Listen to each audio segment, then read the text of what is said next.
বৈশাখ মাসে আবহাওয়ার কোনো কমন সেন্স নেই। হঠাৎ করে ঝড়ো হাওয়া, বজ্রপাত, কঠিন বৃষ্টি, শিলাবৃষ্টি, ধমকা হাওয়ায় বয়ে যেতে পারে যে কোনো মুহূর্তে। আজকের ওয়েদারটাও সেরকমই। হঠাৎ করে হচ্ছে যে চারদিকে অন্ধকার আর একদম বাতাস বয়ে যাচ্ছে, যেন এক্ষুনি আকাশ ভেঙে পড়বে। হ্যালো এভরিওয়ান, আসসালামু আলাইকুম। Welcome back to my channel Sadika's blog and cooking. আজকে আমি এই ঝড়ো হওয়ার মধ্যে রান্না করব দেশি মুরগি হচ্ছে বিলাতি আলু দিয়ে। আপনাদের এলাকায় এই আলুকে কী আলু বলে থাকেন অবশ্যই কমেন্ট করে জানাবেন। তো এই আলুগুলোর ভিতরে হচ্ছে কীরকম একটা লাল লাল কালার, দেখতে একটা কীরকম ভালোই লাগে, খেতেও কিন্তু অনেক স্বাদ। আর এগুলো হচ্ছে দেশি মুরগি দিয়ে হচ্ছে রান্না করলে খুবই টেস্ট হয়। আর আজকে রান্না করার জন্য আমি মশলা রেডি করতে চলে এলাম।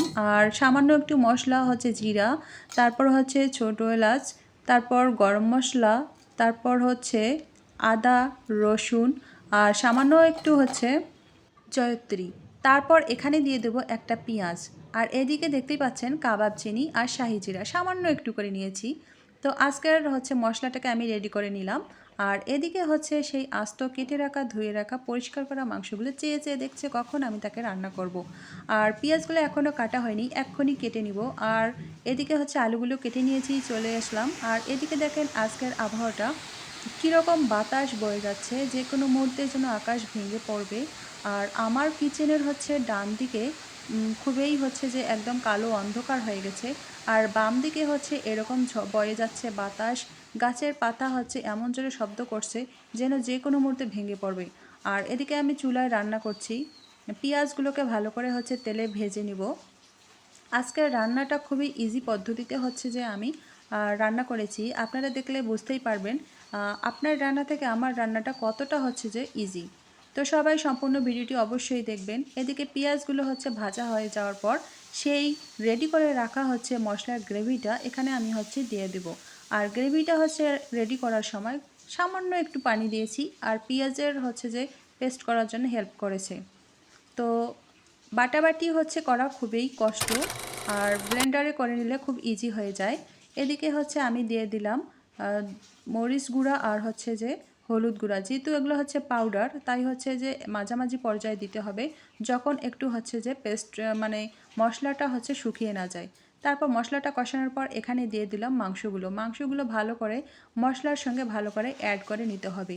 আগেই পানি দেওয়া যাবে না, পানি দিলে অত টেস্টি হবে না। আর মাংসের মধ্যে যে মশলার একটা ভালো যে একটা মানে কম্বিনেশন, এটা খুব ভালো হয় না। এর জন্য ধৈর্য ধরে এই লেভেলে যখন আসবেন তখন হচ্ছে একটু ধৈর্য ধরে রান্না করতে হবে। চুলার কাছ থেকে দূরে যাওয়া যাবে না, নাহলে পুড়েও যেতে পারে। আর একবারে এক হাঁটু পানি দিয়ে এখান থেকে সরেও যাওয়া যায় না, নাহলে মাংস অত টেস্ট হবে না। এখন আমি দিয়ে দিলাম সামান্য পরিমাণে লবণ। আর আরেকটা কথা, সেটা হচ্ছে যখন পেঁয়াজগুলোকে ভাজি তখন সামান্য একটু লবণ দিয়ে দিলে খুব তাড়াতাড়ি হচ্ছে পেঁয়াজটা ভাজা হয়ে যায়। এখন পরিমাণ মতো পানি দিয়ে মাংসগুলোকে আবারও আমি কষাবো।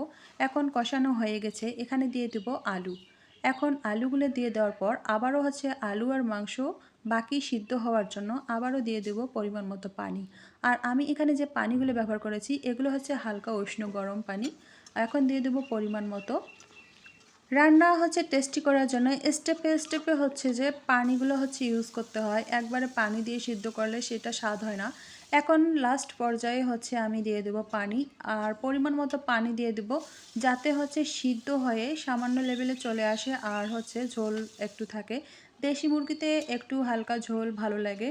আর হচ্ছে এখন দিয়ে দিলাম পরিমাণ মতো পানি, আবারও হচ্ছে আমি ঢেকে দেব। ঢেকে দেওয়ার পর হচ্ছে চুলার আঁচটা মিডিয়ামে দিয়েছিলাম। এই যে দেখতেই পাচ্ছেন আমি 10 মিনিট পর আবারও হচ্ছে ঢাকনাটা তুলে আপনাদের দেখাচ্ছি।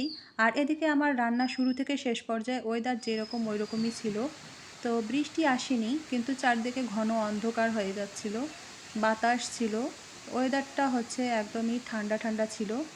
আসলে গাছের এই শব্দটা, শনশন শব্দটা খুবই হচ্ছে মানে মাঝে মাঝে ভয়ঙ্কর টাইপের একটা শব্দ হয়, যেন কোনো মস্ত বড় সাপ হচ্ছে পাশে এসে ফনা তুলে শনশন করে শব্দ করছে। আর টিনের ঘরে থাকলে বেশি ভয়ঙ্কর হয় এই রকম বাতাসে। আপনাদের এরকম কোনো অভিজ্ঞতা আছে কি না? আমার আছে, আমি হচ্ছে শুনেছি থেকে দেখেছি। তো দেখতেই পাচ্ছেন এখনও হচ্ছে যে ওয়েদারটা ওই রকমই, কিন্তু আর আমার রান্নাটা ওইদিকে কমপ্লিট হয়ে গেছে। চলুন আবার দেখা যাক। তো আমি চলে এলাম রান্নাঘরে। এখন আমার হচ্ছে রান্নাটা একদমই কমপ্লিট। এই যে দেখেন কালার, ঝাল, লবণ, টেস্ট একদম সম্পূর্ণই হচ্ছে যে কমপ্লিট। এখন আমি খাবো, খাওয়ার পালা। তো দেখেন রান্নাটা কত টেস্টি হয়েছে। এটা হচ্ছে হেলদি ফুড। বাসায় হচ্ছে রান্না খুবই হচ্ছে যত্ন সহকারে করা হয়। এজন্য হচ্ছে যে স্বাস্থ্যের জন্য খুবই উপকার। তো আমার ভিডিওটি আজকে আপনাদের কেমন লাগলো? আজকের রান্নাটা হচ্ছে কেমন হয়েছে? সবাই অবশ্যই কমেন্ট করে জানাবেন। আর হচ্ছে রান্নাটা আমি খেয়েছি, অনেক টেস্টি হয়েছে, দেখতেই পাচ্ছেন। অনেক ভালো লেগেছে আমার কাছে। তো আমার ভিডিও যারা দেখেন সবাইকে অসংখ্য ধন্যবাদ। আর যারা আমার চ্যানেলটা সাবস্ক্রাইব করে আমার পাশে আছেন তাদেরকে অসংখ্য ধন্যবাদ। আর যারা আমার ভিডিওটি দেখে এখনও চ্যানেলটি সাবস্ক্রাইব করেনি, অবশ্যই আমার ভিডিওগুলো যদি ভালো লাগে চ্যানেলটা সাবস্ক্রাইব করে আমার পাশে থাকবেন। দেখতেই পাচ্ছেন কীরকম ওয়েদার। এরকম ওয়েদার ভালোই লাগে। বাসায় বিশেষ করে খিচুড়ি, ভুনা খিচুড়ি হলে খুব ভালো লাগে। তো সবাই আজকের মতো ভালো থাকবেন। আমি বিদায় নিচ্ছি। আল্লাহ হাফেজ।